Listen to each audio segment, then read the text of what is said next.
ಎಲ್ಲರಿಗೂ ನಮಸ್ಕಾರ. ನನ್ನ ರೆಸಿಪಿ ಚಾನಲ್ಗೆ ಸ್ವಾಗತ. ನಾನಿವತ್ತು ತುಂಬಾ ಟೇಸ್ಟಿಯಾಗಿರುವಂಥ ಬಂಗಡೆ ಮೀನಿನ ಡ್ರೈ ಮಸಾಲೆ ಯಾವ ರೀತಿ ಮಾಡೋದು ಅಂತ ತೋರಿಸ್ಕೊಡ್ತಿದ್ದೀನಿ.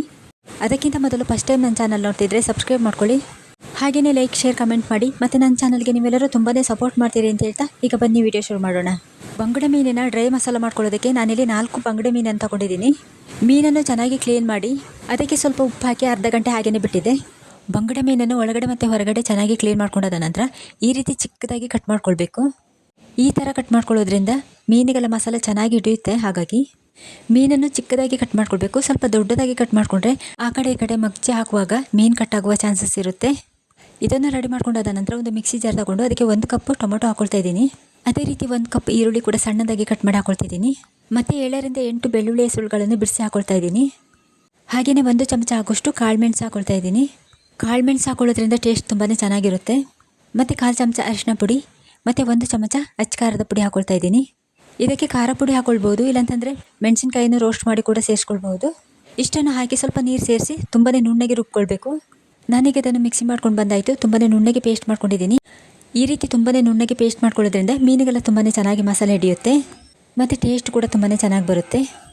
ಮಸಾಲೆಯನ್ನು ರೆಡಿ ಮಾಡ್ಕೊಂಡಾದ ನಂತರ ಒಂದು ಬಾಣಲೆಯನ್ನು ಒಲೆ ಮೇಲಿಟ್ಟು ಅದಕ್ಕೆ 4 ಚಮಚ ಆಗೋಷ್ಟು ಎಣ್ಣೆ ಹಾಕೊಳ್ತಾ ಇದ್ದೀನಿ. ಎಣ್ಣೆ ಚೆನ್ನಾಗಿ ಬಿಸಿಯಾದ ನಂತರ ಒಂದು ಇಡೀ ಕರಿಬೇವು ಸೊಪ್ಪು ಹಾಕೊಳ್ತಾ ಇದ್ದೀನಿ. ಬೇವಿನ ಸೊಪ್ಪನ್ನು ಪೂರ್ತಿಯಾಗಿ ಫ್ರೈ ಮಾಡ್ಕೊಳ್ಬಾರ್ದು, ಸ್ವಲ್ಪ ಮಾತ್ರ ಫ್ರೈ ಆದ ನಂತರ ಮೊದಲೇ ರುಬ್ಕೊಂಡಿರುವ ಮಸಾಲವನ್ನು ಹಾಕೊಳ್ಳೋಣ. ಮಸಾಲವನ್ನು ಹಾಕ್ಕೊಂಡಾದ ನಂತರ ಅದಕ್ಕೆ ಸ್ವಲ್ಪ ನೀರು ಹಾಕೊಳ್ತಾ ಇದ್ದೀನಿ. ಮತ್ತು ಇದಕ್ಕೆ ಜಾಸ್ತಿ ನೀರು ಸೇರಿಸ್ಕೊಳ್ಬಾರ್ದು, ಸ್ವಲ್ಪ ಮಾತ್ರ ನೀರು ಸೇರಿಸ್ಕೊಂಡ್ರೆ ಸಾಕು. ನಾವು ಇದಕ್ಕೆ ಜಾಸ್ತಿ ನೀರು ಸೇರಿಸ್ಕೊಂಡ್ರೆ ಡ್ರೈ ಆಗೋದಕ್ಕೆ ತುಂಬ ಟೈಮ್ ತಗೊಳುತ್ತೆ. ಹಾಗಾಗಿ ಸ್ವಲ್ಪ ನೀರು ಸೇರಿಸ್ಕೊಳ್ಬೇಕು. ಮಸಾಲ ನೋಡಿ ಈ ರೀತಿ ಸ್ವಲ್ಪ ಗಟ್ಟಿಯಾಗಿರಬೇಕು.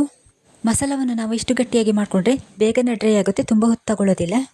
ಉಪ್ಪು ಹಾಕಿ ಈ ರೀತಿ ಚೆನ್ನಾಗಿ ಮಸಾಲವನ್ನು ಕುದಿಸ್ಕೊಂಡಾದ ನಂತರ ಇದಕ್ಕೆ ನಾವು ಮೀನು ಹಾಕ್ಕೊಳ್ಬೇಕು. ಮತ್ತು ಮೀನು ಹಾಕೊಳ್ಳೋದಕ್ಕಿಂತ ಮೊದಲು ನಿಂಬೆ ರಸ ಬೇಕಿದ್ದರೆ ನಿಂಬೆ ರಸ ಕೂಡ ಸೇರಿಸ್ಕೊಳ್ಬಹುದು. ನಾನು ಇದಕ್ಕೆ ಟೊಮೊಟೊ ಹಾಕೊಂಡಿರೋದ್ರಿಂದ ನಿಂಬೆ ರಸ ಸೇರಿಸ್ಕೊಳ್ತಾ ಇಲ್ಲ. ಮೀನು ಹಾಕೊಂಡಾದ ನಂತರ ಮೀನಿನ ಮೇಲೆಲ್ಲ ಮಸಾಲೆ ಹಿಡಿಯುವ ಹಾಗೆ ನಿಧಾನವಾಗಿ ಈ ರೀತಿ ಮಿಕ್ಸ್ ಮಾಡ್ಕೊಳ್ಬೇಕು. ಇದನ್ನು ಪೂರ್ತಿಯಾಗಿ ಮಿಕ್ಸ್ ಮಾಡ್ಕೊಂಡಾದ ನಂತರ ಸ್ವಲ್ಪ ಸಣ್ಣ ಉರಿ ಇಟ್ಕೊಂಡೆ ಕುದಿಸ್ಕೊಳ್ಬೇಕಾಗುತ್ತೆ. ದೊಡ್ಡ ಉರಿ ಇಟ್ಕೊಂಡು ಕುದಿಸ್ಕೊಂಡ್ರೆ ಮೀನುಗಳೆಲ್ಲ ಬೇಗನೆ ಪುಡಿಯಾಗಿ ಬಿಡುತ್ತೆ. ಹಾಗಾಗಿ ಆದಷ್ಟು ಸಣ್ಣ ಉರಿ ಇಟ್ಕೊಂಡೆ ಈ ರೀತಿ ಕುದಿಸ್ಕೊಳ್ಬೇಕು. ಮತ್ತು ಇದನ್ನು ಮಾಡ್ಕೊಳ್ಳೋದಕ್ಕೆ ಹೆಚ್ಚು ಸಾಮಗ್ರಿ ಇಲ್ಲದೆ ತುಂಬಾ ಸುಲಭವಾಗಿ ಮಾಡ್ಕೊಳ್ಬಹುದು. ಮತ್ತು ಇದನ್ನು ರೆಡಿ ಮಾಡ್ಕೊಳ್ಳೋದಕ್ಕೆ ಕೇವಲ 15 ನಿಮಿಷ ಸಾಕು. ಈಗ ನೀವು ನೋಡ್ತಿರ್ಬೋದು ಮೀನು ಸ್ವಲ್ಪ ಡ್ರೈ ಆಗ್ತಾ ಬರ್ತಾ ಇದೆ.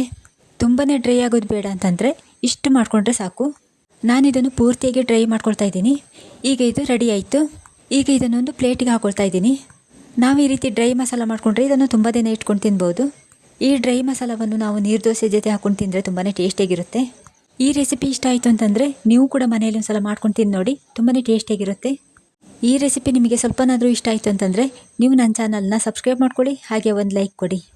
ಮೀನಿಗೆಲ್ಲ ಚೆನ್ನಾಗಿ ಮಸಾಲೆ ಹಿಡಿದಿದೆ, ಹಾಗೆಯೇ ನೋಡೋದಕ್ಕೆ ತುಂಬಾ ಚೆನ್ನಾಗಿದೆ, ಹಾಗೆ ತಿನ್ನೋದಕ್ಕೂ ಕೂಡ ತುಂಬಾ ರುಚಿಯಾಗಿರುತ್ತೆ. ನಾವು ಈ ರೀತಿ ಡ್ರೈ ಮಸಾಲ ಮಾಡಿಕೊಂಡ್ರೆ ತುಂಬ ದಿನ ಇಟ್ಕೊಂಡು ತಿನ್ಬೋದು. ಹಾಗೆ ಮೀನಿಗೆಲ್ಲ ತುಂಬಾ ಚೆನ್ನಾಗಿ ಮಸಾಲ ಕೂಡ ಹಿಡಿದಿರುತ್ತೆ. ಈಗ ಈರುಳ್ಳಿಯನ್ನು ಸಣ್ಣದಾಗಿ ಕಟ್ ಮಾಡಿ ಹಾಕೊಳ್ತಾ ಇದ್ದೀನಿ.